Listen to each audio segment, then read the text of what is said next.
Bonjour monsieur. Bonjour. Je viens à votre rencontre aujourd'hui à l'Université de Toulon pour faire un point sur l'éolienne en Méditerranée. Où en est-on? Alors, à l'Université de Toulon, nous on s'intéresse aux sciences et technologies de la mer et en particulier donc à ce développement des énergies marines renouvelables dont l'éolien. Et en particulier l'éolien offshore flottant qui est en fait la quasiment seule possibilité d'installer des éoliennes en Méditerranée du fait de la profondeur du sol. On est tout de suite au-dessus de 35, 40, 50 mètres et ça on ne peut pas faire de l'éolien posé en Méditerranée. Quelles sont les perspectives de l'éolien? Ça pourrait se substituer à une partie de l'énergie qu'on connaît aujourd'hui? Alors probablement dans le cas de la transition énergétique, de la loi sur la transition énergétique, l'éolien, qu'il soit terrestre ou offshore, va remplacer petit à petit les pétroles, essentiellement, et probablement une partie de l'énergie nucléaire. Il va y avoir une balance entre les deux. Et l'éolien offshore, il a l'avantage d'éloigner un petit peu des habitants les éoliennes et donc la problématique de pollution visuelle de l'éolien terrestre. Alors, on parle bien d'éolien flottant. Pourquoi? Vous l'avez dit, parce que le sol est bien la mer est trop profonde, mais est-ce que ça ne crée pas quelques complications dans la mise en place? Alors absolument, parce qu'il faut amarrer, il faut relier entre elles les éoliennes flottantes, ça sera des parcs d'éoliennes, c'est pas une éolienne toute seule, donc il faut s'assurer que les amarres tiennent, notamment aux tempêtes ou tous les aléas de la mer, parce qu'on imagine tout de suite qu'une éolienne qui se mettrait à dériver pourrait entraîner des risques un peu catastrophiques pour ses voisines et éventuellement pour les autres utilisateurs de la mer, les pêcheurs.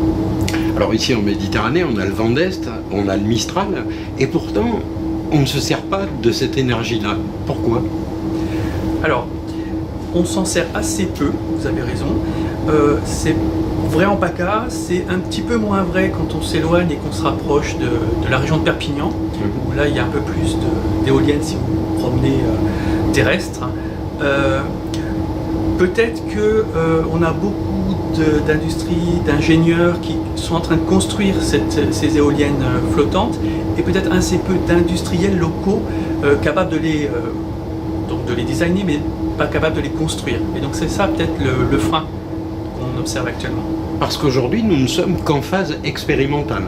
Absolument. L'éolien flottant, il faut bien comprendre que même les pays les plus avancés comme l'Écosse viennent d'installer les premières, il y a un an seulement, éoliennes flottantes. Par rapport à l'éolien posé, l'éolien flottant, il y a beaucoup de questions scientifiques qui restent à résoudre, notamment l'interaction entre le vent, les vagues et les effets sur les structures de ces objets. À terme, on peut espérer une production qui pourrait correspondre à la demande d'une ville de quelle taille? Alors ça c'est une bonne question parce que on imagine que chaque parc pourrait produire de l'ordre de 1 gigawatt. Donc c'est environ une ville comme Toulon. Il faut bien imaginer qu'il ne faut pas penser ça comme étant vrai en permanence. C'est alternatif le vent. Et vous êtes obligé de les mettre très loin des côtes ou relativement proches? Alors, pas plus de 10 km des côtes en général. Pourquoi? Parce qu'il faut faire la maintenance, donc il faut pouvoir y aller à ces endroits. Et plus on les éloigne, plus ça devient compliqué, ça coûte cher en fait d'aller faire la maintenance.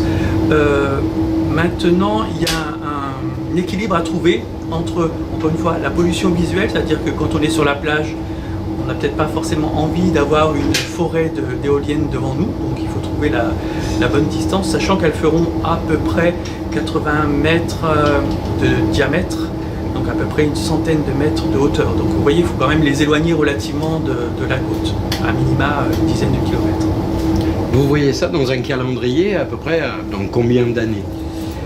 Alors, les permis d'études ont été délivrés. Probablement que ça va s'accélérer assez vite parce qu'il y a de la concurrence aux États-Unis, je vous le disais, en Écosse, au Japon.